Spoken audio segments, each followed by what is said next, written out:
Welcome back everyone to Racing Reviews and welcome to your review for the Formula 1 2024 Saudi Arabian Grand Prix. Round 2 of this year's World Championship took us to Jeddah in Saudi Arabia. The very fast, twisty, narrow street circuit. Would it bring us some thrills and spills like it has done in the past with Verstappen on pole and Leclerc in second place? Debutant Ollie Bearman in the Ferrari starting just outside the point in P11. What surprises were we in for today? As always, if you've not seen the race, there is a spoiler warning in today's review. If you are new, feel free to subscribe and join the journey to 100k. But spoiler warning out of the way, here is today's result for the 2024 Saudi Arabian Grand Prix. And it was a class act yet again from Max Verstappen, a Red Bull 1-2 for the second weekend in a row, continuing a 100% record for Red Bull 1-2s in 2024. Who can stop them?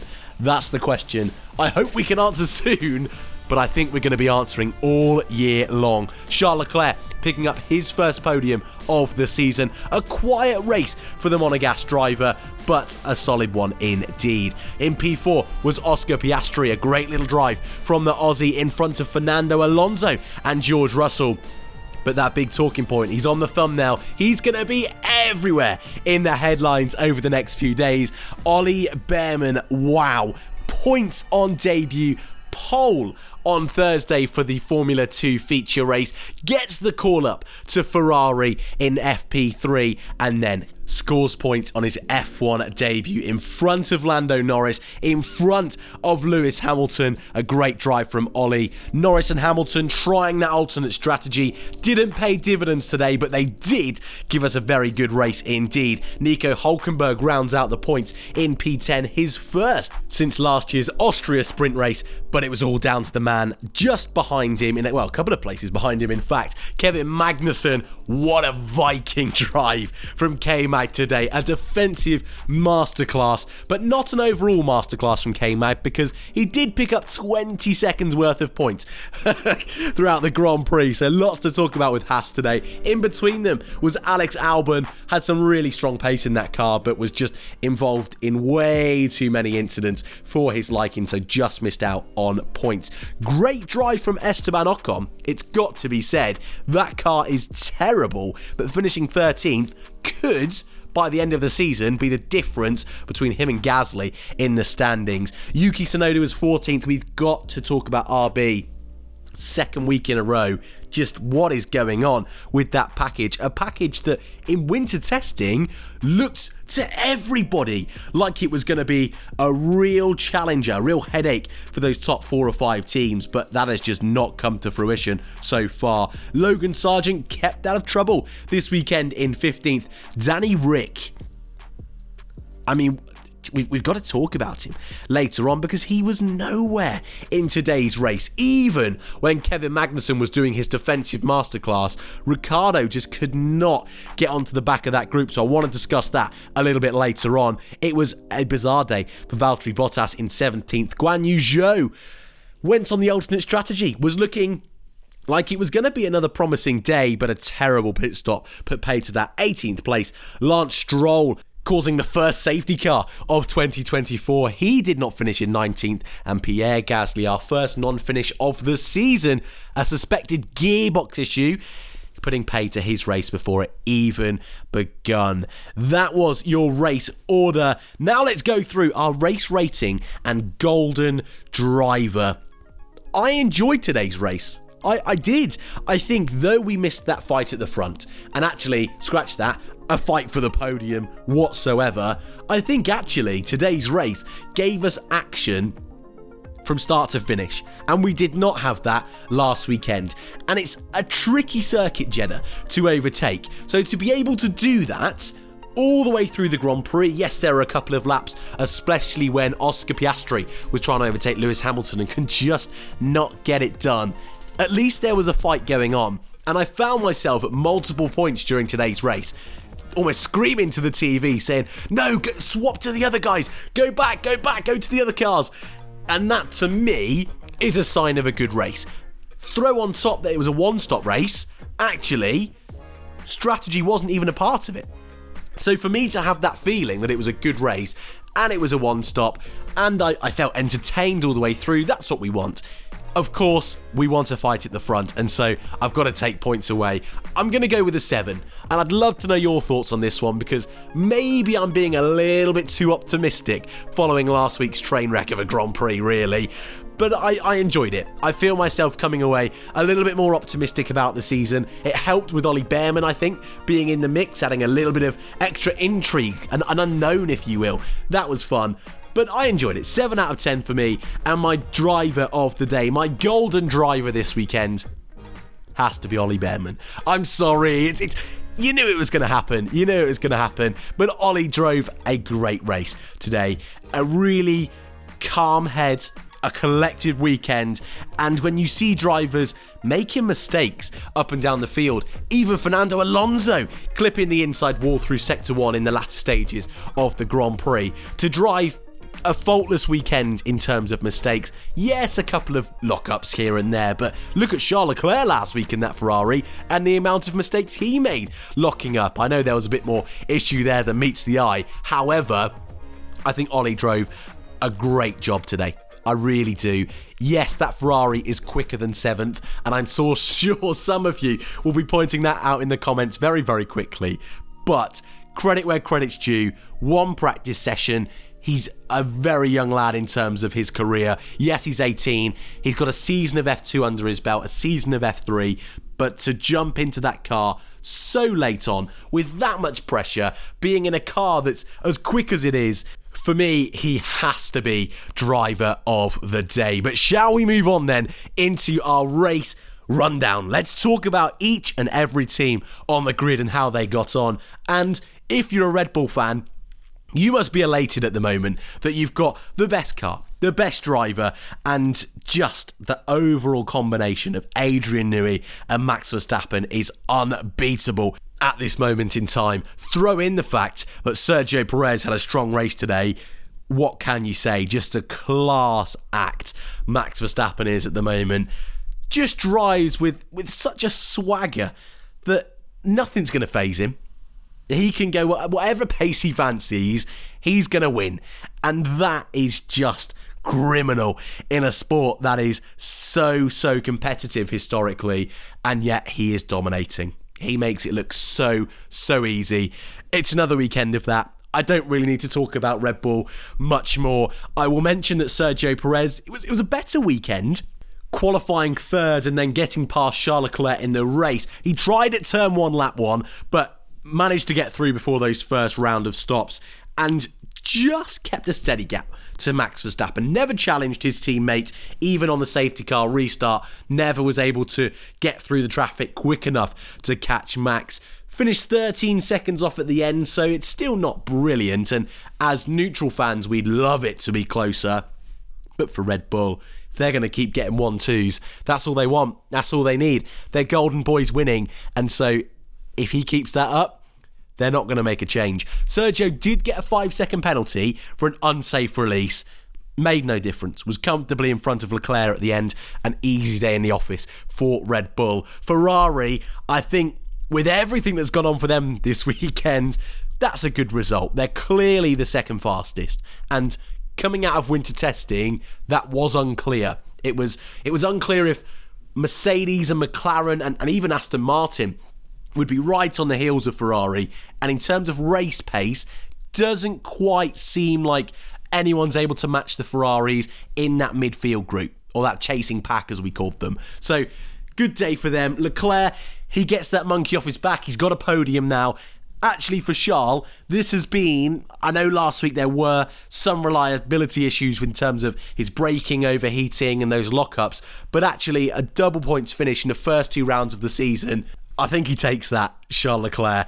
Of course he wants more. He's a driver capable of world championships. But for now, he knows he's not going to be fighting those Red Bulls at this moment in time. I think he's maximising the package as best he can. And so to be as far in front of that chasing pack as he was, that's a great day in the office. And again, Bearman, wow.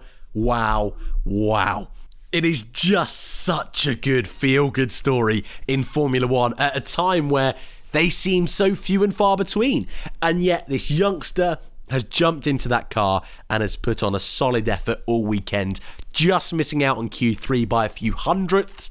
Almost out-qualified Lewis Hamilton. What an effort that was yesterday. And today drove a really mature Grand Prix. Started on the softs. I liked that from Ferrari, giving Ollie a little bit more grip on the opening phase of the race. And that wasn't necessarily to make him more racy. I think that was just to give him that little bit more confidence, just alter the mindset slightly that he's going to be the one attacking. He's not on the same tyres as everyone else. That was smart. And that's something that historically we ain't said about Ferrari. So yeah, I thought that was a strong decision from the strategy side of things from Ferrari there. And yes, he was helped in terms of that early safety car, and he was able to then very quickly align himself with most of the grid in terms of strategy, going onto the hards, going really, really long, and he was able to dispatch Yuki Tsunoda so quickly on that restart. He needed that because before the safety car, he was in a great battle with Yuki, but just wasn't quite able to overtake him.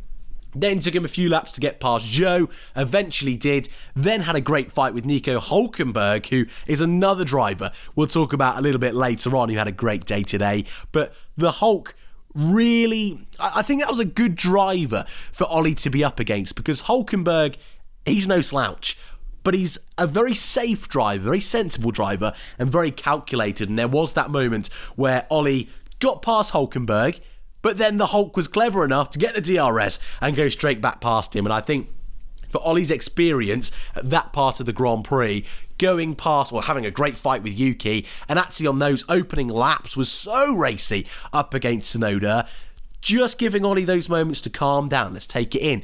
We need to be a little bit more calculated about this style of Formula One racing. And I think he needed that, because once he got past Hulk, started to build a rhythm in clear air, never had to fight anyone else, was about 5 or 6 seconds behind George Russell and Fernando Alonso. The only time it looked like that position was under threat was when Norris and Hamilton stopped later on and were closing him in, but never were able to catch up. Comes home in second place, 6 points on the board, and I did find myself thinking, I wonder where that'll put him at the end of the season, because when you look at these top teams and how competitive the top 5 teams are, those cars outside the top 5 are going to find it so hard to score points this year. I think that's why Hülkenberg's point for Haas is going to be crucial, not just now, but across the entire season. I don't think it's going to be like 2023, where you've got a Williams finishing in 6th, or a Haas finishing 8th, Alpine on the podium. It's not going to be like that. It's going to be 9ths and 10ths, and who can sneak those points. And so Bearman getting 6 points himself, I think he might, maybe this is outrageous, I think he might finish in the top 15. I don't know. I'd love to know your thoughts, but I think that might be enough for him to definitely to be in the top 20, because there's going to be cars that don't score points this year, but I think maybe top 15. Anyway, I could talk about Ollie all day and his drive today, but it was a special day for him. The first driver, I think, since 1972, they said, to make their debut with Ferrari. That's over 50 years ago, and it was a very impressive one indeed. Watch out. I think the Bearman's going to be on the grid next year, and it was a very impressive drive, a very impressive debut from Ollie the Bearman. We've got to carry on though, and up next, it is going to be McLaren with... how would you describe McLaren's day? Oscar, a great drive, a coming-of-age drive almost, where he led the team today, was higher up in quali, had a really strong start to the Grand Prix, had a great fight with Lewis Hamilton in that mid-phase, and just stayed out of trouble, was comfortably in front of Alonso and Russell, never looked like he was going to be challenged, was there if any of the top 3 made a mistake or fell out of the Grand Prix, he'd have been on the podium. I was really impressed with Oscar today. Yes, he couldn't get past Lewis, and that is a blemish, and that's almost why he's not in that driver of the day conversation, but he needed that. And so many times last year, he fell through the field with bad tyre wear. Not today. Not today. A great drive from Oscar. And Lando Norris, it's 8th place, and that's not what he wants, especially when he starts 6th. Had a jump start, but wasn't given as a jump start, so must have just kept his car behind that white line enough that when he did do that little jump start, he still didn't go past the white line. Otherwise, that would have been a penalty, and jump starts are so slam dunk, a millimetre over that line and you get a penalty. So if the stewards have said it's not a penalty. That is very, very black and white in Formula 1. I thought it was going to be. Looking at it off board, I thought, yep, that's a penalty, but obviously not.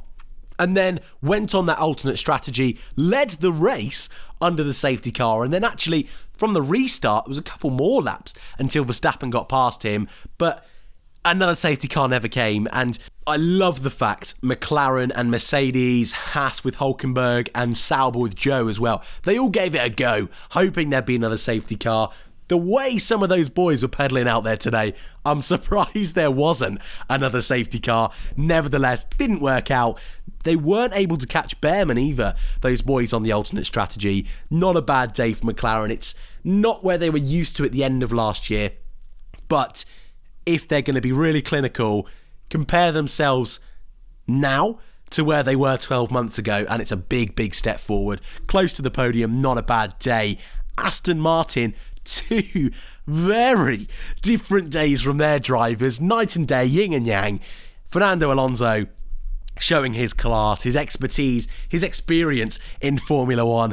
A quiet race, tapped the inside wall at Sector 1 in the very closing stages of the Grand Prix, got away with it, 5th place, just in front of Russell, kept him at bay for the Grand Prix, but was never under a huge threat. And actually when George caught him with about 6 or 7 laps to go, Fernando is able to put the pedal down and get comfortably in front of him again. So a strong day for Alonso in terms of results. He wanted more though, and actually in that first stint, you could hear him when they went onto the hards. He just wanted something different. He wanted some toys to fight with, and that car at the moment isn't giving him that. It's a better qualifying car than a race car, and I do feel, yes, I'm not a Formula 1 driver, but I think if I was, I would absolutely want a better race car than a qualifying car. Because the race is where it matters, and you just want to be moving forward, feeling like you're doing a good job. And at the moment, that Aston is not that. And so whatever heroics Fernando can do on a Saturday, like yesterday with a 4th place, that car is just not going to be able to deliver that kind of pace in the Grand Prix. And so it was a great drive from Alonso, but a very quiet one. On the other hand, his teammate also had a very quiet race because he pretty much didn't do any of it. Stroll, man. Early doors. Was it like 14? 15? Sector 2 smashes the inside wall. Car then cannot turn. Wheel almost flips up over the front of the car into the wall. Game over. Stroll, man. Just come on. I know I predicted this team to have, the biggest bill, I said. So the team that spent the most amount of money on crashes, I predicted it to be Stroll and Aston Martin. I'm mentioning that now, by the way, just in case it doesn't come true. So I look like I was on the ball. But you can't be doing that so early on. He had a great drive last weekend. It wasn't his fault last time out, that incident in turn 1. Today was. He's paid the price. He should have been scoring points. And his seat is safe, so he doesn't have that pressure of other teams. I will say he did look really upset, and he did look properly defeated when he was out of that car, and that's new for Lance Stroll. I don't want to read into it too much, because we all fall into this trap of, maybe Aston Martin, maybe they'll get a new driver next year. It's not going to happen. However bad he drives, it's not going to happen, only if he keeps crashing the car, and that would have been an expensive one today. So, Aston, in front of Mercedes, I would say on race pace, that's a positive. But Lance Stroll, man, got to do better. Not a good day today for Stroll. Mercedes George had a very quiet race, actually went forward from his qualifying into 6th place, but couldn't catch Alonso. The pace wasn't there in that car. Straight line speed was very, very good, but I think it was really evident when Hamilton was catching Norris at the end on the softs. Hamilton went on that alternate strategy, had a great fight fending off Oscar Piastri for most of the Grand Prix on really old mediums. Lewis put on a defensive masterclass in that midfield. His pace doesn't seem quite on the level of George this year. It's only been 2 Grand Prix, so it's a little bit early to tell. But George just seems to have the edge at the moment in that car. However, Lewis's race today was great. Certainly for me, in the conversation for driver of the day. That was a 7-time world champ defending there. Was so calculated in some of those moves. And fighting against Lando Norris, I think Norris was on the edge a couple of times, got the black and white flag, didn't he, for weaving down that pit straight. Lewis couldn't get past him, and though that Mercedes straight line speed was immense against that McLaren, through Sector 1, tight and twisty high-speed corners, that Mercedes just could not keep up. So I expect them, next time out in Australia, to be pretty quick. I'm kind of predicting a Mercedes podium next time out. But today, a great drive from Lewis. George very, very quiet, but Mercedes will want more. Haas are the next team. They'll be excited. Boy, I'm excited that they're the next team. Points for Haas. Yeah, baby. Wow. Didn't expect that in race 2 of the season. That moves Haas up to 6th place in the constructors' standings, and I would say are the only team that were able to make the alternate strategy work, but that's all thanks to Kevin Magnussen, who, I mean, I love the Hulk. I would love to talk about Hulk's race, but his race was determined by Kevin Magnussen, who had the most chaotic race. In fact, the most Kevin Magnussen race of all time. Managed to squeeze Alex Albon into the wall. I did pause there because I wanted to think of the correct terminology. He didn't bash him into the wall, didn't ram him into the wall, he squeezed him into the wall. That's a 10-second penalty. He then, what's the correct word here? Dived. He dived down the inside of Yuki Tsunoda so fast that he missed the next corner and didn't give the place back. Another 10-second penalty. And then a stroke of genius from the Haas strategists encouraged Kevin to slow down, hold up the guys behind you. If you do that, Nico, who's gone long, he can do his stop, can come out in front of you, and that, I will be very surprised if that defensive drive today is bested by anyone over the course of this year. And so I can't give him driver of the day because he had 20 seconds worth of penalties. That is nuts. I know it's a new penalty system, but I can't give him driver of the day. But it was good though, wasn't it? It added the spice that we needed in that Grand Prix. Entertainer of the day, I think, for Kevin Magnussen. He really put on a show, and Yuki Tsunoda tried to get past, couldn't, tried to get past, couldn't, tried to get past. Oh, now Ocon's gone past, and that fight between those cars was awesome. So nice to see cars so close. There is an argument there that, and maybe this is a bigger topic for another day, there is an argument that Formula One shouldn't be like that. It shouldn't be that narrow and that hard to overtake, that a car can hold up that many cars and just destroy half the field's Grand Prix to secure points. And thinking about races like Monaco later on in the year, I wonder if other teams will maybe utilise that strategy that Haas have used today. We'll have to wait and see. But nevertheless, a bit of entertainment, a great drive from K-Mag. I feel like my voice that was already going is going even more. So let's carry on and see if we can round up these last few teams. Williams, Alex Albon actually put on a good drive today. Not his best, but still very, very strong. And you can see what a driver he's turning into. I was very critical of him when he first came into Formula One, and thought it was the right decision to replace him with Sergio Perez at Red Bull.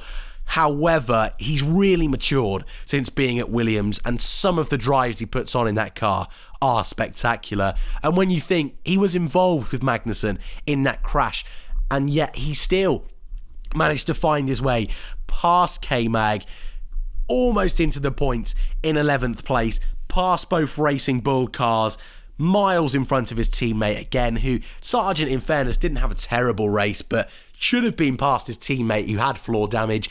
Not a bad job for Williams. I kind of want to say that they're in the mix with Haas as that team that could get points if something goes wrong. Racing Bulls are there as well. And it's not even Racing Bulls next. Sorry, I'm jumping the gun. It's Alpine next. Who'd have thought it? Wow, Alpine. Esteban Ocon did drive a good race today, didn't he?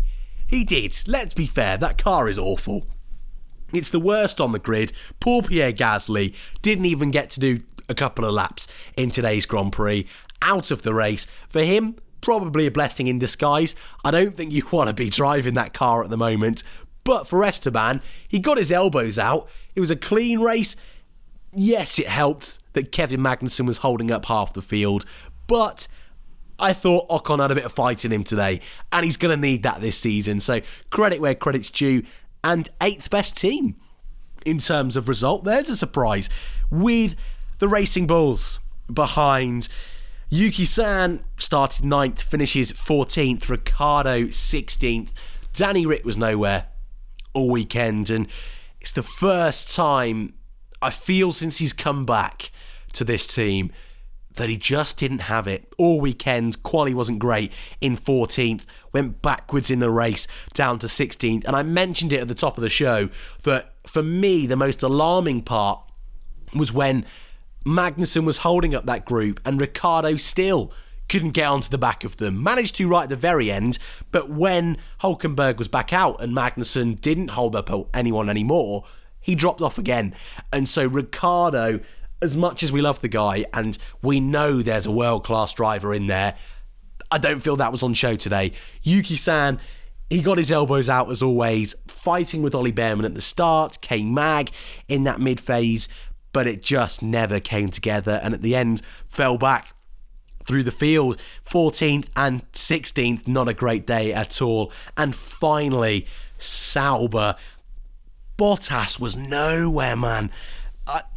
Please tell me in the comments if I've missed something, but he had no pace all race today. Started 16th, finishes 17th. Not a good one again from Valtteri. Last weekend wasn't his fault, but this weekend, just one to forget, in fairness for him. And Joe, I feel for Joe, because I think because K-Mag was holding up that group so much, Joe had a sniff of points. He did, it was almost there, but a terrible stop. 2 weekends in a row for stake, but paid to any chances of that. Finishes 18th. And that's it. That's it for another weekend of racing. I'm going to leave it there before I lose my voice totally.